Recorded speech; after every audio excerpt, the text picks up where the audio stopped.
राग द्वेष तो हम ही करते हैं ना। हम ही राग करते हैं, हम ही द्वेष करते हैं। किससे राग द्वेष है? किस बात का राग द्वेष है? क्यों बुरा लग जाता है? जब कुछ अच्छा नहीं लगता तो बुरा क्यों लग जाता है? क्या अच्छा लगे? क्या अच्छा है यहाँ? ये उपाय बता रहे तुम्हें राग द्वेष नष्ट करने, क्या अच्छा है? अगर कहीं कुछ अच्छा है तो मेरे प्रभु हैं इसीलिए अच्छा है। आपका रूप तभी अच्छा लग रहा है जब तक प्रभु हैं। अभी चले जाएं तो आपका रूप अभी देखने लायक नहीं रहेगा। आपका शरीर या किसी वस्तु या कहीं भी कुछ भी है, मेरा प्रभु है इसलिए अच्छा लग रहा है। अब किससे हम द्वेष करें? सब में उसी का नूर समाया, कौन है अपना कौन पराया। क्या क्या बुरा लगे? अच्छा ही नहीं लगता तो बुरा क्या लगे? जुड़ी हूँ आपसे तब से, कम तो हुआ है 1 साल हो, बिल्कुल जड़ से उड़ाओ। एकदम खत्म करना चाहती हूँ। हाँ, एक एक मैसेज उड़ाने की जरूरत नहीं, टोटल एक बार में ऑफ करो। हाँ, एक एक मैसेज कहाँ तक उड़ाएंगे? पूरा सब में प्रभु की भावना करने मात्र से राग द्वेष जड़ से नष्ट हो जाएगा। ऐसे अलग अलग तो बहुत जन्म लग जाएंगे, बहुत जन्म लग जाएंगे, क्योंकि हमारी वृत्ति ही राग द्वेषात्मक है, बाहर नहीं अंदर ही है। उसके लिए क्या सोचा, मतलब नाम जप देखो, नाम नाम जप करते हुए जहां हमको कुछ अच्छा लग रहा है मेरे प्रभु है, जिससे कुछ बुरा लग रहा है मेरे प्रभु मुझे इस रूप में सुधारना चाहते हैं। कोई कमजोरी है जो जलन हो रही मेरे अंदर, प्रभु से ठीक करना चाहते हैं। आज का सत्संग सुना क्या? सुन लेना, काफी इसी विषय की चर्चा है। हाँ, सत्संग से हमें लगता है बिना प्रश्न के उत्तर उसी में आ जाते हैं। भगवान ऐसे कृपालु हैं कि वो कोई न कोई ऐसी बात शुरू करवा देते हैं जिसमें जनों का जो प्रश्न होता है उसका समाधान हो जाता है। अपने प्रभु को सर्वत्र देखने की भावना करना। जब कोई अपने अनुकूल हो तो मेरे प्रभु इस रूप में दुलार कर रहे हैं, और जब कोई प्रतिकूल हो तो मेरे प्रभु इस रूप में मुझे पुष्ट कर रहे हैं, मजबूत कर रहे हैं। तो अच्छा और बुरा का प्रश्न ही नहीं उठा, क्योंकि दोनों जगह हमने अपने प्रभु के विधान को देखा। और ये केवल भावुकता नहीं है, सत्य है। यही भगवान का विधान है। उनके विधान के सिवा मुझ शरणागत को कौन प्रतिकूलता से देख सकता है? बोलना और करना तो बात जाने दो, देख भी कौन सकता है? क्योंकि देखने की सामर्थ्य वही दे रहे हैं। उसको प्रेरित कर रहे, जाओ इसको गाली दो, इसके प्रतिकूल आचरण करो। फिर तुम्हारे अंदर विवेक रूप में आके इसको सहो, इसको सह जाओ, तुम महात्मा हो जाओगे। दोनों तरफ से हमें मजबूत कर रहे हैं। जैसे कुम्हार नीचे हाथ लगा के ऊपर से थाप मटकी की उसको ठीक करता है, ऐसे मेरे प्रभु ठीक कर रहे हैं प्रतिकूलता देके। तो हमें द्वेष नहीं करना है। अच्छा, अगर हम अच्छा करते हैं तो भी थोड़ा सा। तुम अच्छा कहाँ करते हो? तुमसे अच्छा करा रहे हो, फिर आप क्यों अपने ऊपर ले रहे हो? फिर उससे बुरा करवा करके, बुरी बात बुलवा कर आपको सहनशील महात्मा बना रहे हैं। आप अभी कहीं ना कहीं अपने अहम का पोषण करते हो। देखो, जब संतों के पास जाया जाता है तो अपनी कमियां देखी जाती हैं। कहीं जैसे दर्पण में है ना, तो हम कितने सुंदर है कैसे हमें दिखाई दे। सत्संग एक दर्पण है, कहीं ना कहीं हम हैं, तभी राग द्वेष है। इसी हमको मिटाने के लिए वो होता है। ये जो हमारी कमी है ना, मूल अहम।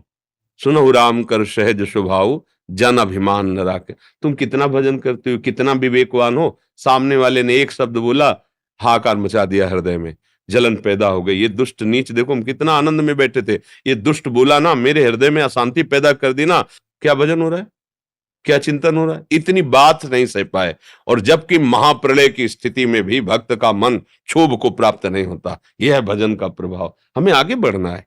ये हमारी स्थिति कोई अच्छी नहीं है, प्रशंसनीय। हम अच्छा करें, हम अच्छा कर रहे हैं, हमारे साथ बुरा हो रहा है। ये है कौन सा शब्द? एक प्रपंची संसारी का शब्द है, परमार्थिक का शब्द नहीं है। हम अच्छा नहीं कर रहे हैं। मेरे द्वारा मेरे अंदर बैठकर मेरा प्रभु अपनी लीला करके गुण विस्तार कर रहा है। सामने से वो मेरे अंदर बैठे हुए अहंकार पर चोट पहुंचाकर मुझे महान, मुझे मजबूत बना रहा है। उस पर द्वेष करने का कोई प्रश्न ही नहीं उठता है। नहीं सह पा रहे तो अपने प्रभु से प्रार्थना करें कि देखो प्रभु, सामने वाले के अंदर प्रेरित करके आप मुझे जो गाली दिलवाए ना, मुझे सहन नहीं हो रहा। या तो गाली ना दिलवाओ या सहन शक्ति दो। तो वो गाली तो दिलवाएंगे, वो ने बंद नहीं करेंगे। हम तुम्हें पक्की बता दें। कहती हूँ भगवान से कि हाँ, हाँ वो दे देंगे। हाँ, वो सहन शक्ति दे देंगे। और तुम्हें खास बात बताते हैं कि राग से ही द्वेष होता है, द्वेष की स्वयं सत्ता नहीं। काम से ही क्रोध होता है, कामना ना हो तो क्रोध होगा ही नहीं। अगर राग ना हो तो द्वेष होगा ही नहीं। तो पहले राग का भोग करते हैं हम, सुखद भावना, फिर दुखद भावना जबरदस्ती भोगनी पड़ती है। ये सिद्धांत है। अगर हम राग ही किसी से ना करें तो कभी द्वेष नहीं होगा। राग की उपज है द्वेष। काम की उपज है क्रोध। देखो गीता जी में कामा संजायते क्रोधा, क्रोधा स्मृति विभ्रमा, स्मृति भ्रंशात बुद्धिनाशो, बुद्धिनाशात प्रणश्यति। कामना की पूर्ति में लोभ का प्रादुर्भाव हो जाता है। सबका मूल कामना है। ये हम इसके साथ इतना सुंदर व्यवहार कर रहे हैं, ये हमारे साथ प्रतिकूल व्यवहार क्यों करता है? नहीं करना चाहिए, ये कामना है। कर्तृत्व और भोक्तत्व भाव अज्ञानी का होता है। जब तक ये अज्ञान रहता है तो क्षोभ, हर्ष, शोक, भय, ये द्वंद्व सताते रहते हैं। और ऊपर उठो, खूब नाम जप और बढ़ाओ। जैसे हम नाम जप निरंतर करने का अभ्यास करेंगे तो वैसे वैसे हमारी सामर्थ्य हृदय की बढ़ती चली जाएगी। अरे फिर इन सब, एक पागल आदमी अभी खड़ा गाली दे, ईंट मारे, आप क्या करोगे? अपने को बचाओगे और भागोगे, उसको मारोगे थोड़ी। अगर कोई कहेगा भी कि लौट करके आपने गाली क्यों नहीं दी, तो बोले पागल हो तो खुद पागल है, पूरा संसार बावरा है, पागल है। कोई इस व्यक्ति में, कोई इस शरीर में, कोई इस भोग में, कोई इस बात में, कोई काम में, क्रोध में, लोभ में, मोह में, मद में, सब। और कोई भक्ति में पागल है, कोई भगवान के प्यार में पागल है, कोई जगत के प्यार में पागल है। आपको संभल के चलना है, अपने डिपार्टमेंट के पागलों से मिलना है, दूसरी बातें नहीं सुननी हमें, क्योंकि है सब पागल। नहीं, कोई प्रेम में पागल भगवान के, कोई माया के प्रेम में पागल। तो अब भाई पागलों के अस्पताल में पहुंच गए हो तो अपना दिमाग संभालते हुए अपने डिपार्टमेंट की बात देख ले, अपना भजन मार्ग का भगवान के भी प्रेम में तो मतवाले बावरे पागल हैं। कितने ऐसे प्रेमी जन है, हमें उनकी बात सुननी है और की बात नहीं सुननी। जब कोई हमारे साथ द्वेष का व्यवहार करे, गाली का व्यवहार करे, अपमान का करे, तो उसे बुद्धिमान समझते हो ना, तभी लड़ जाते हो। भला वो बुद्धि रखता तो काहे को अपमानित करता, गाली देता? वो बुद्धिमान नहीं, वो बावरा है, वो पागल। तो आप पागलों की उपेक्षा कैसे करते हैं? हंस के। मान लो कुल्हड़ मार दे आपके, गाली दे, तो आप क्या करोगे? हंस के। दूसरा आदमी अगर आपसे कहे आपने मारा, अरे यार खुद वो पागल है आदमी, तो खुद वो दया का पात्र है जो गाली दे रहा है, बेचारा बुद्धिहीन, माया से ग्रसित वैसे ही चल रहा है, तुम्हें उसको डांटने की जरूरत। तुम अपने मार्ग में पुष्ट बनो, आगे बनो। अगर अध्यात्म की बात समझो तो, संसार की बात है तो लड़ जाओ, जैसे वो वैसे ही तुम, और दोनों जाओ। जब आपको ऊपर केस चलेगा फिर दोनों ऐसे पूरा जीवन बर्बाद करो। देखो, हमने एक जेल की सजा भोग कर आए हुए व्यक्ति से बात की। हमारा बचपन में स्वभाव था कि जैसे पागल है या कोई कुछ विशेष है तो हम उससे जरूर मिलते थे, राह चलते जैसे गंगा किनारे भ्रमण, और उसके बाद 10-20 मिनट समय देते थे, उसकी मानसिकता को पढ़ते थे। तो वो जब हमें मिले तो उन्होंने दिखाया कि देखो मेरी अंगुलियों में ऐसे वो कील गाड़ी गई, ऐसा ऐसा, और बहुत पीड़ा दी गई, फिर मुझे सजा हुई, 10 वर्ष की सजा भोग कर आया। तुमको आपका अनुभव? बोले यहाँ 5 जूते रोज सुबह कोई मार दे तो सह लेना चाहिए, पर कभी जेल जाने वाला आचरण नहीं करना चाहिए। उसके मुख की बात कि यहाँ 5 जूते रोज कोई मुझे मार ले तो सह जाना चाहिए, लेकिन जेल जाने वाला आचरण नहीं करना चाहिए।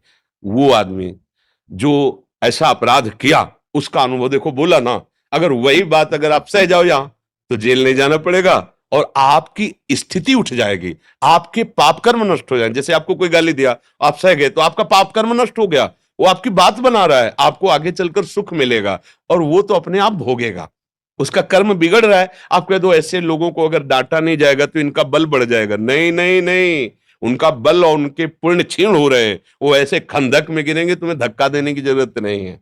हो सके तो निकाल लेना, पर धक्का देने की जरूरत नहीं। हम लोग अध्यात्म मार्ग के प्रतीक हैं।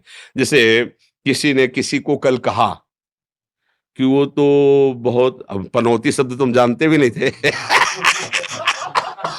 हमसे कहा कि वो बहुत पनौती, तो क्या, तो हम लोग तो जानते नहीं, तो हम लोग पूछा पनौती का मतलब क्या होता है, क्योंकि शास्त्रीय शब्दों में तो ऐसा नहीं। तो उन्होंने कहा जहां चला जाता है वहां अहित हो जाता है, मतलब वो डाउन हो जाता है। तो हम कहा श्री जी का दरबार ऐसे लोगों के लिए ही, दुलार के लिए बना है। श्री जी का दरबार, प्रभु का दरबार ऐसे लोगों को जिनको कोई ना पूछे, जिनको सब जगह तिरस्कार मिले, यहाँ गले से लगाएंगे। आओ हमारे हृदय से लगो और असत आचरण छोड़ो, छल कपट छोड़ो, दूसरे की बेईमानी छोड़ो। देखो तुम महान बनते हो कि नहीं। जहां जाओगे तहां तुम्हारे लोग याद करेंगे कि वो दोबारा आवे। संसार का स्वरूप अलग है, परमार्थ का स्वरूप अलग।